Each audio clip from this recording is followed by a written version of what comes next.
গুরুত্বপূর্ণ ফজিলতপূর্ণ, তার মধ্যে একটি হলো রজব মাস, যে মাসটি শুরু হয়েছে কয়েকদিন হলো। আবার একই সঙ্গে আমাদের মুসলমানদের সমাজে ইসলামের নামে বানোয়াট, ভিত্তিহীন এবং ভুয়া যেসব আমল প্রচলিত আছে এবং কুসংস্কার বেদাত প্রচলিত আছে যে মাসগুলোতে সবচেয়ে বেশি, তার ভেতরে একটিও হলো এই রজব মাস। যার কারণে একজন মুসলমানকে এই রজব মাসের তাৎপর্য, গুরুত্ব এবং করণীয়, পাশাপাশি এ মাস উপলক্ষে কুসংস্কার এবং বর্জনীয় বিষয়গুলো জানা অত্যন্ত গুরুত্বপূর্ণ। রজব মাসের ফজিলত এবং তাৎপর্যের একটি মাত্র পয়েন্ট এবং বিষয় আছে, তা হলো এই মাসটি সম্মানিত 4 মাসের একটি। আল্লাহ সুবহানাহু ওয়া তাআলা বছরের 12টি মাসের ভিতরে 4টি মাসকে সম্মানিত মাস হিসেবে ঘোষণা দিয়েছেন এবং সেই 4টি মাসের ভিতরে একটি হলো এই রজব মাস, আর বাকি 3টি হলো জিলকদ, জিলহজ এবং মুহররম, 11, 12 এবং 1 নম্বর মাস। আর এই চতুর্থ সম্মানিত মাস হলো রজব মাস। বিধায় সম্মানিত মাস উপলক্ষে এই মাসের মর্যাদা রয়েছে। সম্মানিত মাস উপলক্ষে যুদ্ধ বিগ্রহ করা যায় না, এই মাসেও তাই করা যাবে না। সম্মানিত মাস উপলক্ষে আল্লাহ বলেছেন ফালা তাজলিমু ফিহিন্না আনফুসাকুম, নিজের প্রতি অবিচার করা যাবে না। বিধায় গুনাহ খাতা ইত্যাদি করা যাবে না, পাপাচার ইত্যাদি অন্য মাসের চাইতে এই মাসে না করার ব্যাপারে বেশি সচেতন এবং সাবধান থাকতে হবে। এটি একটি গুরুত্বপূর্ণ দিক এই মাসের। এর বাইরে রজব মাসের ফজিলত এবং মর্যাদাকে কেন্দ্র করে কোরআন এবং সুন্নাহ বিশুদ্ধ সূত্রে একটি হাদিসও বর্ণিত হয় নাই। বিধায় একটি মাত্র মর্যাদার দিক হলো এই মাসের সম্মানিত মাসের একটি মাস। এই মাসকে কেন্দ্র করে যে সমস্ত ভুল ধারণা বা কুসংস্কার আমাদের সমাজে প্রচলিত আছে এবং সমাজে ছেয়ে আছে, তার ভিতরে প্রধান এবং সবচেয়ে বড় কুসংস্কারের বিষয় হলো অনেকেই মনে করেন রজব মাসটি হলো মেরাজের মাস এবং এই মাসের 27 তারিখে রাসূল আকরাম সাল্লাল্লাহু আলাইহি ওয়াসাল্লামের মেরাজ হয়েছে, এই ধারণা অনেক মুসলমানরা রাখেন এবং অনেকের ভিতরে এটা বদ্ধমূল আছে। শুধু তাই নয়, আমাদের সমাজে রজব মাসের চাঁদ উঠলে পত্রপত্রিকাতে, মিডিয়াতে দেখবেন যে সেখানে সংবাদের শিরোনাম করা হয় এভাবে যে পবিত্র রজব মাসের চাঁদ দেখা গিয়েছে, অতএব অমুক তারিখে শবে মেরাজ, অর্থাৎ সেই হিসাবে 27 তারিখ হয় অমুক তারিখ আর সেদিন শবে মেরাজ। অর্থাৎ রজব মাস মানেই হলো মেরাজের মাস। এ মাসের মূল প্রতিপাদ্য বিষয় হলো মেরাজ, যার কারণে এই মাসের অনেক ফজিলত এবং অনেক গুরুত্ব এবং মর্যাদা আছে বলে অনেকে মনে করে থাকেন, অথচ এর সাথে কোরআন এবং সুন্নাহর ন্যূনতম কোনো সম্পর্ক নাই। হাদিস শাস্ত্রের ইতিহাসে সবচেয়ে বড় মাপের হাদিস বিশারদদের একজন হলেন হাফেজ ইবনে হাজার আল আসকালানী রাহিমাহুল্লাহ। হাফেজ ইবনে হাজার আসকালানী রাহিমাহুল্লাহর নাম জানেন না অথবা তার ইলম থেকে উপকৃত হননি এমন একজন আলেমও সারা পৃথিবীতে খুঁজে পাওয়া কঠিন হবে। সেই হাফেজ ইবনে হাজার আল আসকালানী রাহিমাহুল্লাহ বলেছেন যে ওয়াদাকারা বাজুল কুসা আছে, কোনো কাহিনী রিসাইটার, কোনো গল্পবাজ বক্তা তারা মানুষদেরকে বলে, বা গল্পবাজ লেখক তারা মানুষদেরকে জানায় যে নবী ইসলামের মেরাজের ঘটনা নাকি রজব মাসে হয়েছে এবং রজব মাসের 27 তারিখে হয়েছে। তিনি বলেন যে ওয়াদালিকা কিজবুন, আর এটা মিথ্যাচার। নবী আলাইহিসসালামের নামে তিনি রজব মাসের 27 তারিখে তার মেরাজ হয়েছে এরকম কোনো গ্রহণযোগ্য বর্ণনা পাওয়া যায় না। নবী ইসলামের মেরাজ হয়েছে এটি ঠিক এবং ইসরা হয়েছে সেটি কোরআন দ্বারা প্রমাণিত, বিদায় সেটাকে অস্বীকার করলে ইমানই থাকবে না, সেটি আরেক বিষয়। কিন্তু রজব মাসে হয়েছে এবং রজব মাসের 27 তারিখে হয়েছে, এর কোনো ভিত্তি, গ্রহণযোগ্য কোনো ভিত্তি কোরআন অথবা সহিহ সুন্নাহর কোথাও পাওয়া যায় না। নবী আলাইহিসসালামের মেরাজটা ঠিক কোন মাসে হয়েছে, কোন দিনে হয়েছে, কোন সময় হয়েছে, এই প্রসঙ্গে ইমাম ইবনে তাইমিয়া রাহিমাহুল্লাহ বলেছেন যে বিশুদ্ধ কোনো বর্ণনা দ্বারায় কোনো মাসের কথা নিশ্চিতভাবে জানা যায় না, কোনো দিনের কথা জানা যায় না, কোনো সময়ের কথা, তারিখের কথা জানা যায় না যে অমুক তারিখে অমুক দিনে অমুক মাসে নবী আলাইহিসসালামের মেরাজ হয়েছে। মেরাজ হয়েছে এটি নিশ্চিত, কিন্তু তার তারিখটা সংরক্ষিত নয় এবং এ বিষয়ে যতগুলো বর্ণনা পাওয়া যায় তার কোনোটি গ্রহণযোগ্য নয়। বিধায় এই মাসকে মেরাজের মাস এবং এই মাসের 27 তারিখে শবে মেরাজ এর রাত মনে করে সে রাতে বিশেষ কোনো আমল করা, এই রাতকে বিশেষ কোনো পদ্ধতিতে উদযাপন করা, এটি হলো রজব মাসের সবচেয়ে বড় বিদআত, যার সঙ্গে ইসলামী শরিয়ার কোনো সম্পর্ক নাই। সম্মানিত ভাই বন্ধুগণ, আমরা সেই আমলটাই করব সওয়াবের উদ্দেশ্যে যে আমলটি কোরআনে অথবা নবী আলাইহিসসালামের হাদিসে বর্ণিত হয়েছে। এর বাইরে কোনো কিছু যদি আমরা করি সেটার নাম বিদআত হবে। বিধায় রজব মাসকে কেন্দ্র করে এই মেরাজ উদযাপন করা, শবে মেরাজ উদযাপন করা, এগুলো সবগুলো বিদআত হবে, এগুলো সবগুলো পরিত্যাজ্য হবে। আল্লাহ তাআলা আমাদেরকে বুঝার তৌফিক দান করুন। সম্মানিত ভাইরা, যদি আমরা ধরেও নেই যে রজব মাসেই এবং রজব মাসের 27 তারিখে নবী আলাইহিসসালামের মেরাজ হয়েছে, তারপরও একটা কথা থেকে যায়, তা হলো নবী আলাইহিসসালামের মেরাজ হয়েছে মক্কায় এবং মক্কার শুরুর দিকে। তিনি এই মেরাজের ঘটনার পরে মক্কায় দীর্ঘদিন ছিলেন, মদিনায় দীর্ঘদিন ছিলেন, তার মৃত্যুর পরে তার সাহাবায়ে কেরাম দীর্ঘদিন ছিলেন। এই দীর্ঘ ইতিহাসের কখনো সাহাবায়ে কেরামের কেউ অথবা নবী আলাইহিস সালাম স্বয়ং নিজে কখনো এই মেরাজ উপলক্ষে কোনো প্রকার আমল, রাত্রি যাপন, দিনে রোজা বা কোনোভাবে এটাকে উদযাপন করা, আলোচনা, পর্যালোচনা করা বা এই ধরনের কোনো কর্মসূচি তিনি দিয়েছেন বা পালন করেছেন, এরকম কোনো কথা কোনো হাদিস থেকে পাওয়া যায় না বিশুদ্ধভাবে। অতএব এই আমলটি আমরা যারা করে থাকি রজব মাসকে কেন্দ্র করে শবে মেরাজের উদযাপনের আমল, এটি সম্পূর্ণভাবে বিদআত এবং পরিত্যাজ্য। আল্লাহ সুবহানাহু ওয়া তাআলা আমাদেরকে বুঝার তৌফিক দান করুন। এর সাথে ইসলামের শরিয়ার কোনো প্রকার সম্পর্ক নাই। রজব মাসকে কেন্দ্র করে দ্বিতীয় যে আমলটি প্রচলিত আছে আমাদের সমাজে সেটা হলো সালাতুর রাগায়েব। এই আমলটিরও কোনো গ্রহণযোগ্য ভিত্তি কোরআন সহিহ সুন্নাহয় পাওয়া যায় না। এই আমলটি বিদআত এবং কুসংস্কারের অন্তর্ভুক্ত। অনেকেই বর্ণনা করে থাকে একটা হাদিসটি বর্ণনা করেছেন আনাস রাদিয়াল্লাহু তাআলা আনহু, যে রাসূলুল্লাহ আকরাম সাল্লাল্লাহু আলাইহি ওয়াসাল্লাম নাকি বলেছেন যে কোনো ব্যক্তি যদি রজব মাসের প্রথম বৃহস্পতিবার দিবাগত রাতে 12 রাকাত নামাজ পড়ে, নফল নামাজ, এবং সেটা মাগরিব এশার মাঝখানে 2 রাকাত করে পড়ে, প্রথম রাকাতে সূরা ফাতিহা, এরপরে 3 বার সূরা ইন্না আনজালনা ফি লাইলাতুল কদর, এরপরে 10 বার সূরা কুল হুয়াল্লাহ, সিজদাতে বিশেষ সংখ্যক তাসবিহ এবং এরপরে বিশেষ সংখ্যক দুরূদ রাসূলের প্রতি, এগুলো যদি কেউ করে তার জীবনের সব গুনাহ মাফ করে দেওয়া হবে ইত্যাদি ইত্যাদি। এটাকে সালাতুর রাগায়েব বলা হয়। প্রিয় বন্ধুগণ, এই সালাতুর রাগায়েব সম্পর্কিত এই যে হাদিসটি পেশ করা হয়ে থাকে, এটি নবী আলাইহিস সালামের কোনো হাদিসের কিতাব থেকে খুঁজে পাওয়া যায় না। এই সম্পর্কে মুহাদ্দিসিনে কেরাম একেবারে সুস্পষ্ট মন্তব্য করেছেন যে এটি জাল এবং ভিত্তিহীন। একটি টাকার নোট যখন ব্যাংক থেকে ওইটাকে জাল হিসেবে চিহ্নিত করে দেওয়া হয়, এটা যেরকম অচল হয়ে যায়, এই হাদিসটিকে মুহাদ্দিসিনে কেরাম ঐক্যবদ্ধভাবে যেহেতু জাল বলে চিহ্নিত করেছেন, বিধায় এটাও অচল এবং গ্রহণযোগ্য নয়। রজব মাস উপলক্ষে তৃতীয় যে আমলটি প্রচলিত আছে তা হলো একটি দোয়া বেশি বেশি করে পড়া, আর সেটি হলো আল্লাহুম্মা বারিক লানা ফি রজব ওয়া শাবান, অর্থাৎ হে আল্লাহ, আপনি আমাদেরকে রজব এবং শাবান মাসে বরকত দান করুন, ওয়া বাল্লিগনা রমাদান, আর আমাদেরকে রমজান পর্যন্ত আপনি পৌঁছায় দিন, অর্থাৎ রমজান যেন আমরা লাভ করতে পারি। এই দোয়াটি বর্ণিত হয়েছে মুসনাদে আহমদে। আর যেই বর্ণনায় এই দোয়াটি বর্ণিত হয়েছে সেই বর্ণনার ভিতরে একজন বর্ণাকারী আছেন যার নাম হলো জায়দা ইবনে আবি রিকাদ। এই বর্ণাকারী সম্পর্কে ইমাম বুখারী রাহিমাহুল্লাহ বলেছেন যে মুনকারুল হাদিস, তার হাদিস গ্রহণযোগ্য নয়। আর ইমাম নাসাই রাহিমাহুল্লাহ বলেছেন যে তাকে আমি চিনি না। অন্য এক কিতাবে তিনি বলেছেন সে মুনকারুল হাদিস, এবং ইবনে হিব্বান রাহিমাহুল্লাহ তার সম্পর্কে মন্তব্য করেছেন যে এই লোকের বর্ণিত কোনো হাদিস গ্রহণযোগ্য নয়। অতএব সমস্ত মন্তব্যের ভিত্তিতে এই হাদিসকেও বলা যায় এটি বিশুদ্ধ নয়। তবে যেহেতু এই দোয়ার অর্থের ভিতরে কোনো মন্দ দিক নেই, খারাপ দিক নেই, অতএব কেউ এটাকে সাধারণভাবে যদি পড়ে তাতে তেমন কোনো দোষণীয় বিষয় এটাকে বলা যাবে না, কিন্তু এটাকে নবী আলাইহিস সালামের দিকে সম্বন্ধ করা এটা বিশুদ্ধ নয়। চতুর্থত যে আমলটি রজবকে কেন্দ্র করে প্রচলিত সেটা হলো এই মাস উপলক্ষে বিশেষ কোনো পশু জবাই করাকে অনেকে সওয়াব মনে করেন। এটি মূলত আইয়ামে জাহিলিয়াতে, ইসলাম পূর্ব যুগে প্রচলিত ছিল, যেটাকে আতিরা বলা হয়। তারা রজব মাসে বিশেষ পশু জবাই করতো, যেমন আমরা কোরবানির মাসে জিলহজ মাসে কোরবানি করে থাকি, এবং এটাকে খুব সওয়াবের কাজ মনে করতো, খুব ভালো কাজ মনে করতো।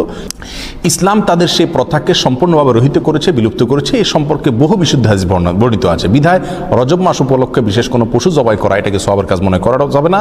অন্য মাসে জবাই করেন সেসব এই মাসেও করেন, সেটা ভিন্ন বিষয়, কিন্তু সওয়াবের অংশ হিসাবে এই মাসে কোনো পশু জবাই করা যাবে না। রজব মাস উপলক্ষে 5 নম্বর যে আমলটি প্রচলিত আছে অথচ তার কোনো গ্রহণযোগ্য ভিত্তি ইসলামী শরীয়তে নাই, তা হলো এ মাসে বেশি বেশি নফল রোজা রাখা এবং ইতিকাফ করা। অনেকেই এটাকে খুব সওয়াবের কাজ মনে করেন যে রজব মাসে বেশি বেশি করে নফল রোজা রাখতে হবে। আর মজার বিষয় হলো বহু হাদিস বর্ণিত আছে এই রজব মাসে নফল রোজা রাখার বিষয়, তার একটিও বিশুদ্ধতার মানদণ্ডে উত্তীর্ণ নয়। একটি মাত্র হাদিস পাওয়া যায় সুনানে আবু দাউদের ভিতরে। এক লোক নবী আলাইহিস সালামের কাছে আসছেন, তার সঙ্গে 1 বছর পরে দেখা করছেন। নবী আলাইহিস সালামকে বললেন, ইয়া রাসূলুল্লাহ, আপনি আমাকে চিনতে পারেননি, আমি তো অমুক। তখন তিনি বললেন, তুমি তো সে মনে হচ্ছে না, অর্থাৎ চেহারা পরিবর্তন হয়ে গেছে তোমার, তুমি এরকম পরিবর্তিত কিভাবে হলে? তখন তিনি বললেন, ইয়া রাসূলুল্লাহ, এই 1 বছরে আমি কখনো দিনের বেলায় খাবার খাইনি, অর্থাৎ আমি রোজা রেখেছি সারা বছর। তখন তিনি বললেন, তুমি নিজেকে এত কষ্ট কেন দিতে গেলে? লোকটি বলে, ইয়া রাসূলুল্লাহ, আমার অনেক শক্তি আছে, আপনি আমাকে নফল রোজার অনুমতি দিন, সুযোগ দিন। তখন নবী ইসলাম বিভিন্ন ফরম্যাটে তাকে রোজা রাখার জন্য বললেন। একটা পর্যায়ে সে বাড়াইতে আরও বাড়াইতে চাইলো, আরও বেশি রোজা রাখতে চাইলো। তখন নবী ইসলাম তাকে বললেন, তুমি সম্মানিত মাসে রাখিও, সম্মানিত মাস চলে গেলে ছেড়ে দিও রোজা, এভাবে করে রাখিও তুমি। অর্থাৎ এই হাদিস থেকে বোঝা যায় রজব মাস যেহেতু একটা সম্মানিত মাস, সেই হিসাবে এই মাসে রোজা রাখার কথা রাসূল সাল্লাল্লাহু আলাইহি ওয়াসাল্লাম তাকে বলেছেন। এই হাদিসে মূলত তাকে স্পেশালি বলা হয়েছে, এবং সম্মানিত মাস, এটা রজবের সাথে খাস নয়। বিধায় রজব মাসে নফল রোজার বিশেষ কোনো ফজিলত আছে এরকম মনে করাটা বিশুদ্ধ নয়। রজব মাসকে কেন্দ্র করে আরেকটি আমল প্রচলিত আছে, তা হলো উমরা বেশি বেশি করা। বিশেষ করে সৌদি আরবে প্রচলিত আছে, আর শিয়াদের ভিতরে এটা বেশি প্রচলিত আছে। শিয়ারা গোটা রজব মাসকে কেন্দ্র করেই অনেক আনুষ্ঠানিকতা করে থাকে, যার একটা প্রভাব আমাদের সমাজে পড়েছে। কারণ শিয়াদের অনেক প্রভাব এখন আমাদের সমাজে রয়ে গেছে, যার কারণে রজব মাসকে খুব বেশি ঘটা করে আমরা অনেকেই উদযাপন করে থাকি। তার ভিতরে একটি কাজ অনেকেই করে থাকেন, তা হলো বিশেষভাবে উমরা। মনে করেন যে রজব মাসে উমরা করলে বেশি সওয়াব হবে, এবং এটাকে উমরায়ে রজবিয়া বা রজব মাসের উমরা বলা হয়। অথচ এই সম্পর্কে নবী আলাইহিস সালাম থেকে বিশুদ্ধ কোনো হাদিস পাওয়া যায় না। একটি হাদিস আছে সহিহ বুখারীতে, আব্দুল্লাহ ইবনে ওমর রাদিয়াল্লাহু আনহু বর্ণনা করেছেন। তিনি বলেছেন নবী আলাইহিস সালাম 4টি উমরা করেছেন, এবং তার একটি ছিল রজব মাসে। তখন আম্মা জান আয়েশা রাদিয়াল্লাহু তাআলা আনহা তাকে খণ্ডন করে বলেছেন যে নবী আলাইহিস সালামের 4টি উমরার প্রত্যেকটি উমরায় তিনি সঙ্গে ছিলেন, তার কোনো উমরা ওমরা রজব মাসে ছিল না। অতএব সহিহ বুখারীর এই সুস্পষ্ট হাদিস থেকেও বোঝা গেল রজব মাসে ওমরা করার বিশেষ কোনো ফজিলত নেই। অন্য মাসে কেউ ওমরা করে সেই হিসাবে এই মাসেও করতে পারে, যেমনিভাবে রজব মাসে রোজারও বিশেষ কোনো ফজিলত নেই, কিন্তু অন্য মাসে কেউ 13, 14, 15 চাঁদের এই তারিখগুলোতে অথবা সম্বিশুদ্ধ রোজা রাখে, সেই হিসাবে কেউ রোজা যদি রাখে এটা ভিন্ন কথা, কিন্তু রজব হিসাবে যদি কেউ রাখে তাহলে সেটা বিদআত হবে। রজব মাসকে কেন্দ্র করে অনেক জাল এবং ভিত্তিহীন হাদিসে বর্ণিত হয়েছে। তার ভিতরে একটি হলো রজব আল্লাহর মাস, শাবান রাসূলের মাস, আর রমজান হলো তার উম্মতের মাস। এরকম একটা হাদিস অনেকে বর্ণনা করে থাকেন। এই হাদিসকে হাফেজ ইবনে হাজার আসকালানি রাহিমাহুল্লাহ বলেছেন, এই হাদিসে বর্ণনাকারীদের ভিতরে আবু বকর আন-নাক্কাশ নামে একজন বর্ণনাকারী আছেন, যে লোকটি মিথ্যুক এবং রাসূল সাল্লাল্লাহু আলাইহি ওয়াসাল্লাম নামে হাদিস বানানোর ক্ষেত্রে সে বিখ্যাত।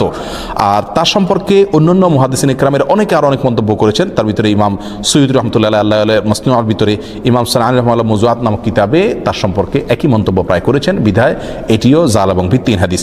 অনেকে রজব মাস সম্পর্কে আরেকটা হাদিস বর্ণনা করে থাকেন, অনেক খুতবাতে অনেক আলোচনাতে আমরা অনেক হয়তো শুনে থাকবো, যে কোরআনের মর্যাদা সকল জিকিরের মধ্যে যেরকম শ্রেষ্ঠ, এরকম সকল মাসের ভিতরে রজব মাসের মর্যাদা শ্রেষ্ঠ। এই হাদিস যারা বর্ণনা করে থাকেন, এই হাদিস প্রসঙ্গে হাফেজ ইবনে হাজার আসকালানি রাহিমাহুল্লাহ এবং অন্যান্য হাদিস বিশারদ, বিশেষ করে জাল হাদিস বিশেষজ্ঞ উলামা ইকরামের অনেকেই বলেছেন যে হাদিসে বর্ণনাকারীর ভিতরে সিক্তি নামে একজন বর্ণনাকারী আছেন, আর এই বর্ণনাকারী, এই লোকটি জাল হাদিসের বিখ্যাত বর্ণনাকারী, অর্থাৎ রাসূল সাল্লাল্লাহু আলাইহি ওয়াসাল্লামের নামে মিথ্যা হাদিস বর্ণনা করার ক্ষেত্রে তার বিশাল খ্যাতি রয়েছে। এই সম্পর্কে রিজাল শাস্ত্রে একেবারে চিহ্নিত এই লোক, যার কারণে এই বর্ণনাটাও ভিত্তিহীন, জাল এবং বানোয়াট, ভুয়া রাসূল সাল্লাল্লাহু আলাইহি ওয়াসাল্লামের নামে মিথ্যা হাদিস। রজব মাস সম্পর্কে আরেকটি জাল বা ভিত্তিহীন হাদিস আছে, তা হলো রজব মাসে যে ব্যক্তি 3টি রোজা রাখবে আল্লাহ তাআলা তার আমলনামায় 1 মাস রোজার সওয়াব দিবেন, আর যে ব্যক্তি 60টি রোজা রাখবে আল্লাহ তাআলা তার জন্য জাহান্নামের 60টা দরজা বন্ধ করে দিবেন। এরকম একটা হাদিস অনেকে বর্ণনা করে থাকেন, এবং এই হাদিসকে জাল হাদিস সমগ্রের যত বই আছে, জাল হাদিসের কালেকশনের যত বই আছে, তার সমস্ত কিতাবেই এই হাদিসটি স্থান পেয়েছে। ইবনুল জাওজি রাহিমাহুল্লাহ আল মাওজুআত কিতাবে, সুয়ুতি রাহমাতুল্লাহি তাআলা আল মুসনাআ কিতাবে, শাওকানি রাহিমাহুল্লাহ ফাওয়াইদুল মুজমুআ কিতাবে এবং তাবয়িনুল আজাব কিতাবে, ইবনে হাজার আসকালানি রাহিমাহুল্লাহ, এভাবে সমস্ত প্রায় জাল হাদিসের যে কিতাবগুলো আছে সেগুলোতে এই হাদিসটা স্থান পাইছে, অর্থাৎ এই হাদিসটি জাল এবং ভিত্তিহীন। এভাবে রজব মাসকে কেন্দ্র করে আরো অনেক জাল, ভুয়া এবং ভিত্তিহীন হাদিস আমাদের সমাজে প্রচলিত আছে। তার ভিতরে আরেকটা হলো, যে ব্যক্তি রজব মাসে রোজা রাখবে এবং 4 রাকাত নামাজ পড়বে, আল্লাহ সুবহানাহু ওয়া তাআলা জান্নাতে তার জন্য যে আসন রেখেছেন, তার যে মাকাম হবে, সেটা না দেখে তার মৃত্যু হবে না, অর্থাৎ দেখে তারপর মৃত্যু হবে। এই হাদিসটাও জাল এবং ভিত্তিহীন, বানোয়াট। এর সঙ্গে ইসলামী শরীয়তের কোনো সম্পর্ক নাই। ইমাম শাওকানি রাহিমাহুল্লাহ আল ফাওয়াইদুল মুজমুআ কিতাবে হাদিসকে জাল বলে চিহ্নিত করেছেন। ইবনুল কাইয়িম আল জাওজি রাহিমাহুল্লাহ আল মাওজুআত কিতাবে এটাকে জাল বলে চিহ্নিত করেছেন, এবং অন্যান্য কিতাবও চিহ্নিত হয়েছে। এটাও জাল এবং ভিত্তিহীন। সম্মানিত ভাই বন্ধুগণ, রজবকে কেন্দ্র করে আরো একটি ভুয়া আমল ইদানিং আমাদের সমাজে প্রচলিত, বেশ কয়েক বছর থেকে দেখা যায় এবং সামাজিক যোগাযোগের মাধ্যমে খুব বেশি প্রচলিত দেখা যায়। তা হলো, অনেকে বলে থাকেন, অনেকে মেসেজ পাঠিয়ে থাকেন, ইনবক্স করে থাকেন যে রমজান অমুক তারিখে হবে, এই সংবাদ যদি আপনি এতজন লোককে দেন তাহলে আপনার জন্য জান্নাত ওয়াজিব হবে, ইত্যাদি ইত্যাদি। এটি আমাদের মূর্খতার একটা বড় প্রমাণ। আমরা কোরআন সুন্নাহ থেকে যে কত দূরে সরে গেছি, যে কোনো কথা, মুখরোচক কথা শুনলে আমরা সেটাকে গিলে খাচ্ছি ইসলামের নামে, এটার একটা বড় প্রমাণ হলো এই ঘটনাকে আমরা অনেকেই খুব গুরুত্বের সাথে দেখি এবং এই মেসেজকে আমরা অনেকে চালাচালি করে থাকি। প্রিয় বন্ধুগণ, রমজানের সংবাদ কাউকে দিলে তার জন্য কোনো ফজিলতের কথা, কোনো মর্যাদার কথা কোরআন সুন্নাহর কোথাও বলা হয়নি। যারা এই মেসেজকে প্রচার করেন তারা আল্লাহ এবং তার রাসূলের নামে মিথ্যাচার করছেন, আর যারা মিথ্যাচার করছেন নবী সাল্লাল্লাহু আলাইহি ওয়াসাল্লাম বলছেন তাদের ঠিকানা জাহান্নাম। বিধায় এই ধরনের মেসেজকে আমরা ফরওয়ার্ড করব না এবং এগুলোকে ইগনোর করব, এর সাথে ইসলামী শরীয়তের কোনো সম্পর্ক নাই। সর্বসাকুল্যে আমরা খোলাসায় সামারিতে বলতে পারি, রজব মাসের বিশেষ কোনো ফজিলত এবং মর্যাদা নেই সম্মানিত 4 মাসের একটি, এই কথা ছাড়া। এ মাস উপলক্ষে বিশেষ একটি আমলের কথাও কোরআন এবং সুন্নাহ বর্ণিত হয় নাই, এবং এ মাস উপলক্ষে বিশেষ কোনো রোজা, বিশেষ কোনো উমরা, বিশেষ পদ্ধতিতে সালাত, এমনকি বিশেষ যে আমলটি আমাদের সমাজে সবচেয়ে জলবায়ু প্রচলিত আছে, মেরাজের রাত্রি উদযাপন করা, সে রাত্রে জেগে ইবাদত করা, দিনে রোজা রাখা, এর একটি জিনিসও নবী আলাইহিস সালাম থেকে প্রমাণিত নয়।